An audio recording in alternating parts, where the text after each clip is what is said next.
¿Qué tal, señoras y señores? Es un gusto saludarles desde el municipio de Orizaba. Antonio García Aguilar le da la bienvenida a su programa Voz Deportiva a través de TV+, la radio y la televisión de los veracruzanos. Y como ya pudimos observar en este intro, me da muchísimo gusto recibir en el estudio al profesor Adrián Becerra Tapia, quien es director técnico, amante del fútbol y que actualmente es el entrenador en jefe de los Delfines de la Universidad del Golfo de México de la Liga de la Tercera División Profesional. Profesor, bienvenido a Voz Deportiva, ¿cómo estás? ¿Qué tal, Toño? Muchas gracias por la invitación.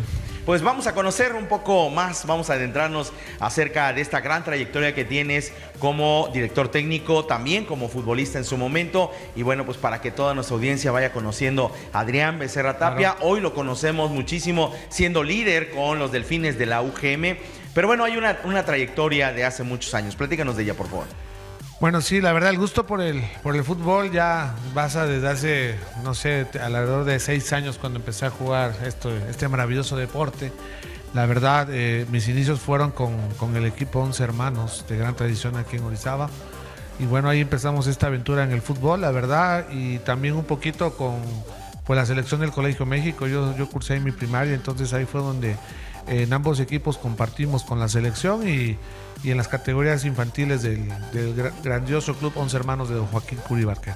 Justamente un hombre de mucha leyenda en nuestra ciudad de Orizaba, prácticamente un impulsor de muchísimos niños que hoy, el caso tuyo, ¿no? Un gran director técnico. La verdad que sí, una gran persona, me tocó convivir mucho tiempo con él. La verdad, muchos consejos que hasta el día de hoy los seguimos aplicando con estas nuevas generaciones en el equipo de tercera división. La verdad es una experiencia muy, muy bonita, una persona que en su momento tiene mucho que ver en mi persona y como te digo, ¿no? Hasta ahorita se siguen, todos esos consejos los seguimos aplicando con estas jóvenes. Platícanos cómo fue la inercia que tuviste tú en el tema del fútbol en la niñez, cuántos equipos estuviste participando y ya entrando a la etapa juvenil, ¿cómo fue la proyección que tuviste en el fútbol? Mira, yo, te digo, siempre me desempeñé en ese equipo, en 11 Hermanos. De ahí fue donde, gracias a ese equipo, donde nos invitaban a las selecciones. En las categorías infantil, juvenil, participamos muchas veces para defender los colores de Orizaba. La verdad que de ahí le tiene uno amor a esta mi ciudad, a defender los colores. Y me tocó tener varios preestatales, estatales, nacionales, y defendiendo también selecciones de la escuela también en el Colegio México, en la técnica 4, y es ahí donde el gusto por el deporte, te digo, me ha llevado a lo que es ahorita hoy en día la dirección técnica. Pero la verdad, gracias al fútbol he conocido bastantes ciudades y estados de la República Mexicana, me ha tocado esa facilidad. Y en las ligas locales, en verdad que 11 Hermanos siempre fue triunfador, ganador, y tenemos varios campeonatos en la Liga Orizabeña de Fútbol. ¿En algún momento brincaste a ser futbolista profesional? Sí, mira, antes de llegar a lo que es tercera división, estuvimos participando con el profesor Carlos Sánchez Bautista en una selección de Orizaba, en el llamado anteriormente Torneo de los Barrios del Heraldo de México.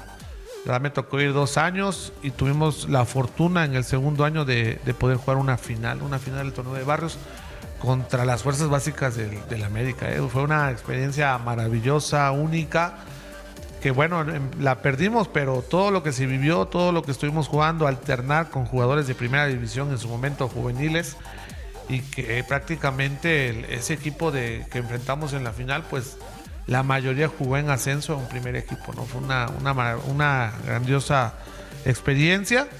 Y fue de ahí, en base a ese torneo, que posteriormente, bueno, ya iniciamos con el equipo de tercera división de 11 hermanos.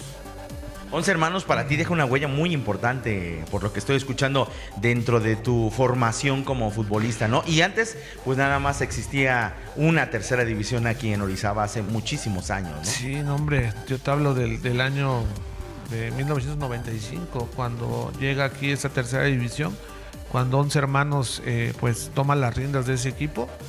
Fuimos la primera generación que estuvo ahí. Honestamente, dijo, un equipo lleno de jugadores ya de experiencia que venían jugando en albinegros en segunda división y que todavía los quedaban la edad. Fue la gente de experiencia que estuvo hoy alternando con jóvenes promesas de 11 hermanos, de las juveniles, de las intermedias. Se logró conjuntar ese equipo. Jugué poco, la verdad, en ese primer torneo porque, pues te digo, la mayoría de gente de experiencia, pero pues poco a poco el equipo fue agarrando rumbo. El primer entrenador que tuvimos fue, en paz descanse, La Cocada Ramos. No sé si ha escuchado ver de él, que jugó en Chivas. Sí, y que también salió de 11 hermanos. Entonces, como te digo, todo se lo debo, la verdad, a 11 hermanos y por eso es que siempre, pues es mi alma mater y siempre la voy a llevar a todos lados. Y ahí fue donde empezamos esta travesura, esta travesía más bien del fútbol. Fíjate que 11 hermanos, y en especial don Joaquín Curi Barquet, ha dejado un legado para el fútbol de Orizaba. Hoy las personas que tienen arriba de 40 años, en su momento él los empezó a formar como niñitos, y yo particularmente les comparto que tuve una anécdota con don Joaquín, porque fue el primer hombre que yo entrevisté desde mi carrera estudiantil. Fue un programa de fútbol y él estuvo como invitado y yo lo entrevisté. Cuando entré a radio fue mi primera entrevista. Cuando entré a televisión fue mi primera entrevista. Como que también para mí fue un ícono. ¿Por qué? Porque, como bien lo decías, era un hombre que trabajaba mucho por el fútbol de la ciudad de Orizaba, y después todo lo que había impulsado, bueno, pues era digno de reconocerlo, de entrevistarlo. Y bueno, yo también, inconscientemente o conscientemente, como se le pueda llamar, pero también 11 hermanos o don Joaquín Curi Barquet está también dentro de mi carrera como periodista deportivo, ¿no? Y bueno, después de que empiezas tú a ser jugador profesional, ¿cuándo llega el momento en que dices, también me gustaría ahora formar? Porque eres un gran formador de futbolistas. Mira, bueno, la etapa de futbolista fueron alrededor de 3 años. Viene la situación de estudiar la carrera de educación física. Fíjate que desde ahí, yo me acuerdo que estaba yo en bachillerato y ya los profes me decían, pones el calentamiento, ayúdame con los equipos, ayúdame a trabajarlos. Y igual en las categorías de 11 hermanos es donde empiezo a tomar el gusto, primeramente por la docencia de la educación física, que también soy profesor. Y de ahí es donde parte de poder pues aventurarme en la dirección técnica, ¿no? Me acuerdo que en esos tiempos pues era poder ya, yo tuve que decidir por la escuela, porque ya se me complicaba el poder jugar, o sea, entrenar e ir a la escuela. Entonces pues da un giro total, dejamos un poquito el fútbol de lado, con todo el dolor del corazón, pero pues bueno, la escuela ya iba avanzado un poquito. Entonces ahí es donde empezamos con la educación física. Termino mi carrera. Y igual un gran jugador de Orizaba, de la región, que también jugó en albinegros, tiene una gran historia, que es Miguel Gutiérrez Padilla, que él tenía una escuela de fútbol que se llamaba Pumitas. Así es. Yo termino yo menciono esto porque es gente que le debo, la verdad, todo este inicio en el fútbol. Yo termino mi carrera y esa es la primera persona que voy a ver, porque pues él fue un directivo en 11 hermanos, también es gente de 11 hermanos. Entonces lo voy a ver, pues le pido trabajo en la escuela y no, pues adelante, ¿no? Y fíjate que cómo las cosas se van dando, y yo creo que es ahorita la palabra que tú dices, formador, porque precisamente en mi tesis yo hablo sobre el fútbol en etapas infantiles, y que yo desde ahí lo comento, y ahí está en mi tesis, que para mí en lo personal, y hoy casi muchos lo manejan, para mí en fuerzas básicas en el fútbol es más importante la formación, claro, que el trofeo. Sí. Más bien, en cambio, sabemos que las escuelas pues se rigen en que pues, si ganas, pues eres una escuela buena, pero a los perdedores dicen nadie los quiere. Pero no, yo creo que hay cosas más importantes, honestamente, que un trofeo que va a la vitrina, que ahí se queda guardado. Y yo creo que es más importante el trabajar con los jóvenes, el inculcarles valores, el ser formativo, porque ya cuando llegan a una etapa profesional o de fuerzas básicas, muchas veces hay muchas carencias en ellos, ¿no? Entonces te digo, desde ahí es donde empieza el gusto por el fútbol y como tú dices, el ser formador, ¿no?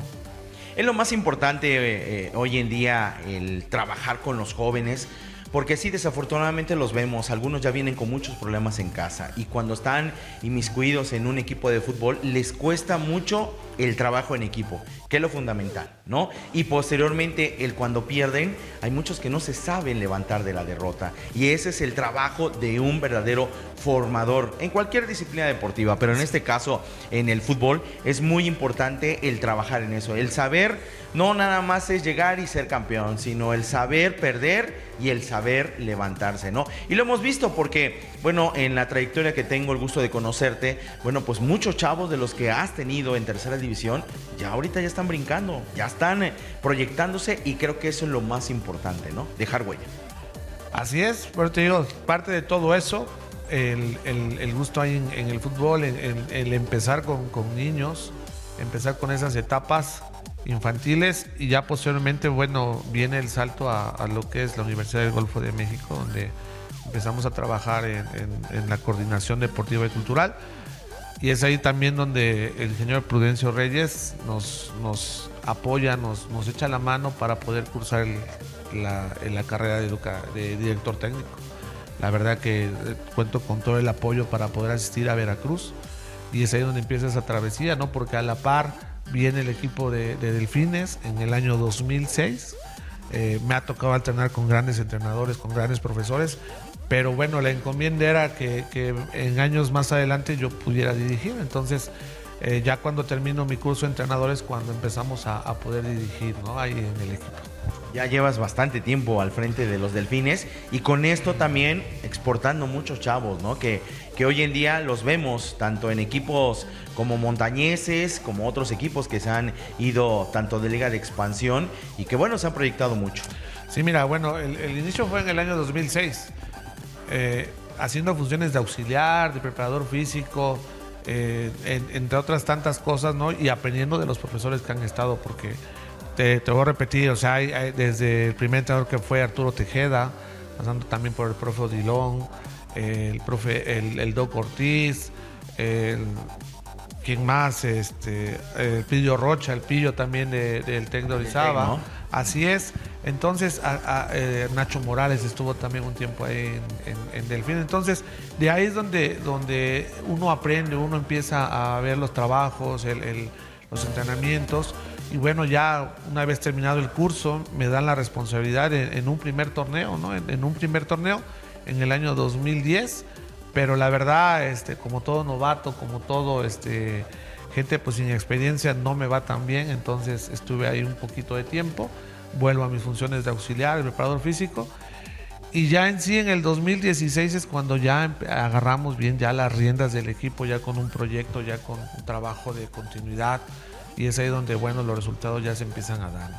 8 años estando al frente de la dirección técnica, se dice fácil, pero bueno, la filosofía que tiene en estos momentos la Universidad del Golfo de la mano del ingeniero Prudencio es justamente formar chavos, ¿no? Como bien lo dices, sí aspiran a un campeonato, sí aspiran a un ascenso, pero creo que el trabajo, siento yo, que está llegando ya el momento de Delfines, de la consolidación, tanto tuya como de director técnico, que ya estás, considero, como para cosas más grandes y que además también, bueno, hay muchos chavos que también se han formado de tu mano, que los tenías desde que eran menores y que hoy están siendo jugadores. Digo, los estamos viendo en los partidos que han dado en esta primera vuelta de la Liga de la Tercera División. Mira, si en todos estos años a diferentes categorías, diferentes etapas, ha habido muchos chavos que han jugado en segunda división. O sea, no solo ahorita, desde que estoy ahí ha habido bastantes jugadores que han estado en segunda división. Y creo que, bueno, quien tiene el estandarte que también inició con nosotros es Hugo Cid, que pudo haber llegado o cumplir ese sueño de muchos jóvenes de llegar a primera división. Pero así como él, bueno, bastantes jugadores en segunda. Y hoy en día, pues los muchachos van madurando, van progresando en ese sentido. Y creo que pues algunos o varios o muchos tienen las herramientas y la madurez para poder competir en una división de ascenso como es segunda división. Ahora que mencionas este chico que estuvo con ustedes, Hugo Cid, bueno, él jugó con Tiburones Rojos de Veracruz, estuvo, si no mal recuerdo, 2 temporadas. Tuvo pocos minutos de participación en una posición como defensa y es el último jugador de esta región de las altas montañas que ha llegado a primera división. Después ahí fue Pedro Osorio de hace muchísimos años, de ahí siguió Hugo Cid, que no es de Orizaba, es del municipio de Aculcingo, pero bueno, es de la región de las altas montañas. Pero bueno, hace falta que se le siga trabajando más a los chavos. Desafortunadamente, y hay que decirlo, hay muchos chavos en la actualidad que están en Liga de Premier y que bueno, la famosa talacha los está llamando y se están perdiendo de esa oportunidad, ¿no? Que creo que eso es lo que has trabajado tú mucho con algunos de ellos. Mira, eso de las talachas, como les llamo antes, de las cáscaras, pues siempre ha existido, ¿no? Siempre. Y yo creo, siempre lo he considerado que ese es el mal del fútbol de la región, el fútbol orizabeño, ¿no? Hay mucho talento. Yo creo que no se tiene que buscar gente fuera. Yo creo que en la región se puede hacer un buen equipo. Contamos con muchos buenos jugadores, pero desafortunadamente acá hay dos factores que la verdad son los que impiden esa situación de que el fútbol orizabeño crezca o los jugadores. Uno es lo que tú comentas, el fútbol llanero, el fútbol pues que ya les empiezan a dar sus centavos. Y de ahí salta también la convivencia que viene después de ahí, ¿no? En los vicios, en el cotorreo ahí. Entonces yo creo que esos 2 puntos son los que, pues que honestamente son los que más han afectado al fútbol, ¿no? No solo ahorita, sino mucho tiempo, porque Orizaba hablas de jugadores y en todos lados se encuentran, ¿no? Sin embargo, llega un momento, y tú lo has visto con mucha gente, o muchos chavos que fuerzas básicas, sub 13, sub 15, de momento dices, ya se fue al Puebla, ya se fue a Cruz Azul, ya se fue a todos lados. Pero 1 año, 2 años y se regresan, ¿no? Es que hay un fenómeno que desafortunadamente está pasando y está pasando mucho. Y como bien lo dices, eso de irte al llano y por unos pesos, o no tan pocos pesos, porque hoy hay un jugador que está cobrando lo mínimo 1,500 pesos por jugar un partido, hasta 3,000 pesos. Pero a mí me llama mucho la atención porque ya lo he vivido y he estado ahí, donde ya papás con un niño que tiene un talento de 8, 10 años, ya le están diciendo al entrenador, bueno, ¿y cómo nos podemos arreglar? O sea, en fuerzas básicas, un niño de 10 años, donde los papás, bueno, deme para el pasaje, deme para algo, creo que eso sí se debe de erradicar totalmente, y siento yo que los formadores les deben decir a esos papás, ¿sabe qué, señora? Aquí no cabe ese tipo de comentarios, ¿no? Porque aquí se están formando. Aquí no hay que enseñarle a esta edad a que el niño va a cobrar. Aquí hay que formarlo muy bien. Y eso siento que ya en esta época ya se está dando más.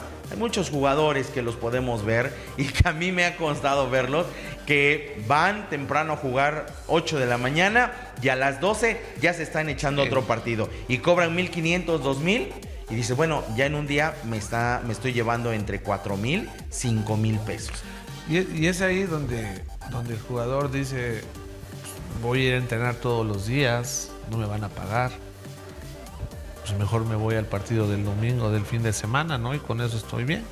Muchas veces, como también luego yo lo he expresado, pues estamos entrenando a los jóvenes para que vayan a jugar el día domingo.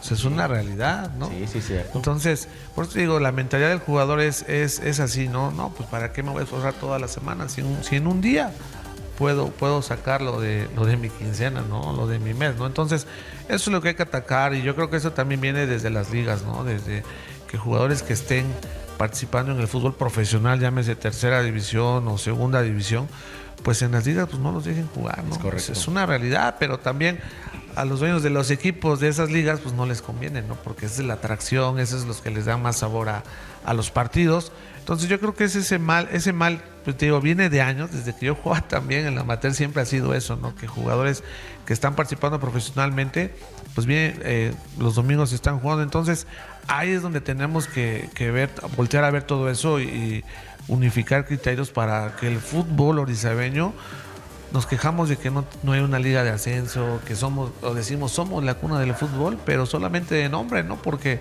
no ha habido ese trabajo o esa labor con la gente que está aquí. Imagínate cuántas terceras hay, ¿no? En la zona de Orizaba, en la zona de Córdoba, Y no puede ser que hoy en día a lo mejor un jugador esté participando en primera división.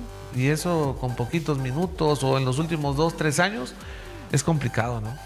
Sí, es demasiado complicado. Y bueno, profe, platícanos un poco cómo se da, cómo te ha dejado Delfines, qué te ha marcado en tu carrera profesional. 8 años ya siendo ya el entrenador de los Delfines y que has visto a muchísimos jóvenes, ¿no? Y que en los últimos torneos te has posesionado muy bien.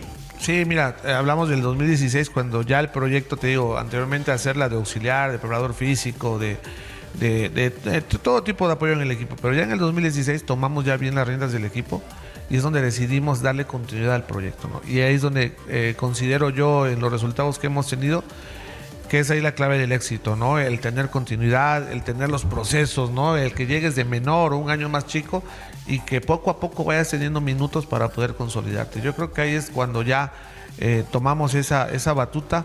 Y creo que en 8 años el hablar de 6 liguillas donde hemos participado y por ahí en el 2022 poder quedarnos a una instancia de poder jugar una final de ascenso, creo que esa es la pauta que estamos ahorita teniendo y últimamente en los 2 últimos torneos pues ser el líder de grupo por segundo año consecutivo y ahorita actualmente pues también estarnos consolidando ahí.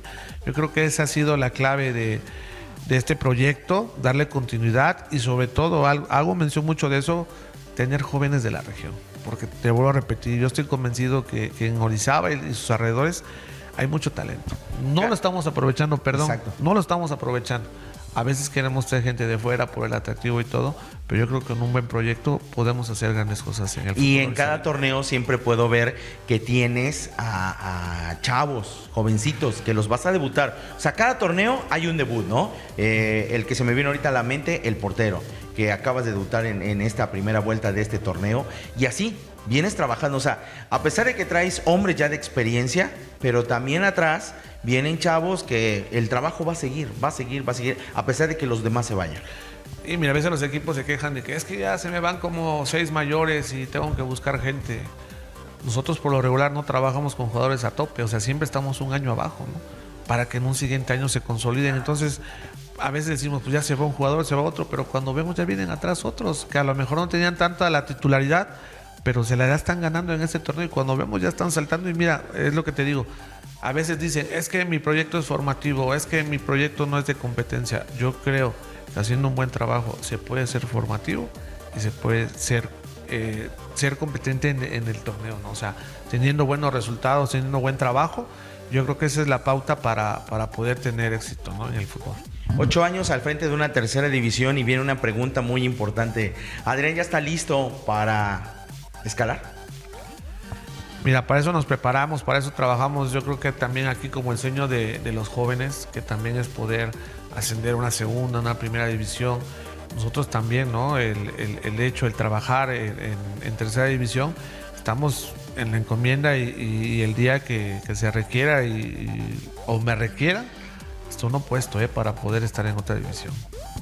Creo que los resultados te avalan.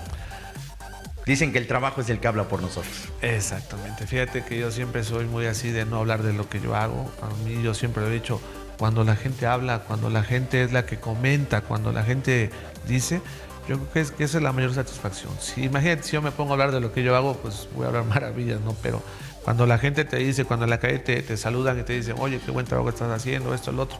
Y sobre todo ver debutar a jóvenes, ¿no? Lo acabas de comentar hace unas semanas, un debut de un muchacho de 15 años, que es el más chico de la región. Y unas semanas después también debuta otro muchacho en la portería también. Entonces, todo eso, pues yo creo que nos da satisfacción y que vean que el ser joven, los muchachos no está peleado con tener un equipo competitivo. Pero, como te digo, estamos puestos, ¿sí? Cuando se requiera para poder estar ya en otras instancias. Profe, te agradezco mucho que hayas compartido con nosotros tu experiencia, tu vida aquí en Voz Deportiva. No, muchas gracias a ti por la invitación. Gracias. Y bueno, amigos de Radio Televisión de Veracruz, les agradecemos muchísimo el que nos hayan acompañado en una emisión más de Voz Deportiva. Soy Antonio García Aguilar, muchas gracias. Hasta pronto.